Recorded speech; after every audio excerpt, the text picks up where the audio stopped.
নমস্কার বন্ধুরা, ভক্তি দর্শন চ্যানেলে আপনাদের অনেক অনেক স্বাগত। আপনারা কেমন আছেন? আশা করি আপনারা সকলে ভালো আছেন, সুস্থ আছেন। আষাঢ় মাসে অনুষ্ঠিত হয় মা বিপত্তারিণী বাৎসরিক পুজো। আষাঢ় মাসে রথযাত্রার থেকে উল্টো রথের মধ্যে যে শনি ও মঙ্গলবার পড়ে, সেই শনি মঙ্গলবারে মায়ের বাৎসরিক পুজো করা হয়ে থাকে।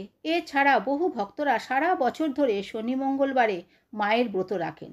তবে এই বাৎসরিক পুজো আষাঢ় মাসে এই সময়ই হয়ে থাকে। দেবী বিপত্তারিণী মা দুর্গার 108 রূপের অন্যতম রূপ।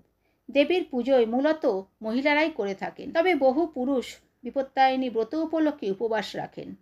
তারাও এই ব্রত পালন করে থাকেন। পরিবারের মঙ্গলের জন্য সধবা মহিলারা এই ব্রত রাখেন।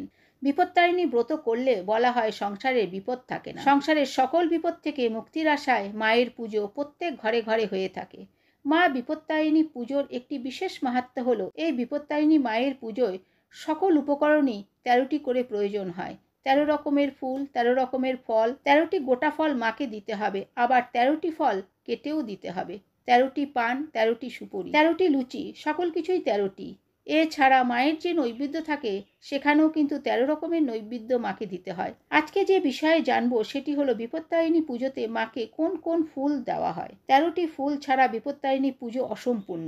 এছাড়া জানবো মায়ের পুজোতে আমরা কোন 13টি ফল মাকে অর্পণ করতে পারি, মা বিপত্তারিণী পুজোর নিয়ম কি, সকল তথ্য সম্পর্কে জানবো আজকের পর্বে। তার আগে বন্ধুরা, এখনো যারা এই চ্যানেলটিকে সাবস্ক্রাইব করেনি তাদের কাছে বিশেষ অনুরোধ, ভক্তি দর্শন চ্যানেলটিকে সাবস্ক্রাইব করে পাশে থাকা অল নোটিফিকেশনে ক্লিক করে দেবেন পরবর্তী ভিডিওটি পাওয়ার জন্য।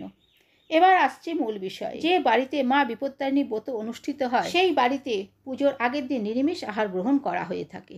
যারা ব্রত পালন করেন তারা এই দিন হবিষ্যান্ন গ্রহণ করে থাকে। পরের দিন অর্থাৎ মায়ের পুজোর দিন যারা এই ব্রত পালন করেন তারা চাল জাতীয় জিনিস খান না, যেমন চিড়ে, ভাত অথবা মুড়ি। এই দিন ব্রতীরা পুজোর জন্য মাকে যে নৈবেদ্য নিবেদন করা হয় সেইটি প্রসাদ হিসেবে গ্রহণ করে থাকেন। এই দিন তারা লুচি খান, তার সাথে দুধ, মিষ্টি ও পুজোর ফল গ্রহণ করতে পারেন। এই ব্রত করার জন্য অনেকে পুরোহিত নেন, অনেকে পুরোহিত ছাড়াই ব্রত পালন করে থাকেন। ব্রতের শেষে মায়ের প্রসাদ সকলের মধ্যে বিতরণ করা উচিত। সনাতন ধর্মে যে কোনো পুজো পার্বণে ঘট স্থাপন করা হয়ে থাকে। মা বিপত্তারিণী পুজোতেও ঘট স্থাপন করতে হয়। ঘটের ওপর সিঁদুর দিয়ে স্বস্তিক বা মাঙ্গলিক চিহ্ন এঁকে ঘরটি জলপূর্ণ করে তাতে 5টি বা 7টি পাতাযুক্ত আমপল্লব দিয়ে তার উপর স্থাপন করতে হবে সর্ষিস ডাব। ডাবের অভাবে কলাও দেওয়া যায়। একটি নৈবেদ্য দিতে হবে। মায়ের চরণে নিবেদন করতে হবে 13 রকমের ফুল, দুভাগ করে কাটা 13 রকমের ফল, 13টি গোটা ফল আলাদা করে বাটাতে সাজিয়ে মায়ের সামনে দিতে হবে। 13 গাছি লাল সুতো এবং 13টি দুব্ব, 13টি পান, 13টি সুপারি মাকে নিবেদন করতে হবে। একটি তামার পাত্রে তিল, কুশ, হরতকি, তুলসী এবং দুব্বা নিয়ে সংকল্প করতে হয় এই পুজোর জন্য। মা বিপত্তারিণী ব্রতে 13 গাছি লাল সুতো নিয়ে তাতে 13টি গাঁঠ এবং 13টি দুব্ব বাঁধতে হয়। ব্রতের শেষে ব্রতীরা এই লাল সুতোটি বাঁ হাতে ও পুরুষেরা ডান হাতে বাঁধেন। ব্রতীকে এই দিন লুচি অবশ্যই খেতে হয়। যাদের বাড়িতে পুজো হয়, আপনারা যদি পুজো নাও বা করেন, এই দিন অবশ্যই নিরামিষ আহার গ্রহণ করবেন। যাদের বাড়িতে বিপত্তারিণী পুজো হয়, পুজোর দিন সেই বাড়ির সদস্যরা কাউকে টাকা ধার দেবেন না, কারো কাছ থেকে টাকা ধার আনবেনও না।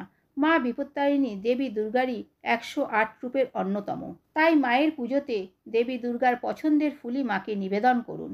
মা বিপত্তারিণীকে জবা ফুল অবশ্যই নিবেদন করবে। এছাড়া অন্যান্য রঙের জবা ব্যবহার করতে পারেন। মা বিপত্তারিণীকে পদ্ম, নীল অপরাজিতা ফুল অবশ্যই নিবেদন করবেন। গাঁদা ফুল, মালতী, করবী, ধুত্রা, দোপাটি, আকন্দ, মোগরা, পলাশ, জুঁই, কৃষ্ণকমল ফুল, নয়নতারা, কাঠগোলাপ মাকে নিবেদন করবেন।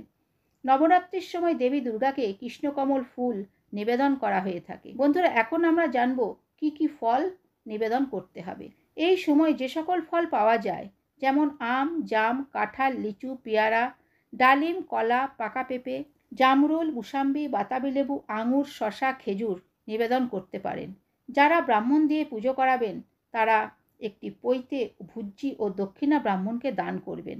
ব্রতের শেষে ব্রতীরা ব্রাহ্মণকে দক্ষিণা দিয়েই 13টি গাঁঠ দেওয়া লাল সুতো হাতে পড়বে। তো বন্ধুরা, আজকের ভিডিওটি এই পর্যন্তই। আশা করছি ভিডিওটি থেকে আপনারা অনেক উপকৃত হবেন। যদি ভিডিওটি ভালো লেগে থাকে তাহলে ভক্তি দর্শন চ্যানেলটিকে সাবস্ক্রাইব করে সঙ্গে থাকুন। ভালো থাকবেন, সুস্থ থাকবেন। ধন্যবাদ।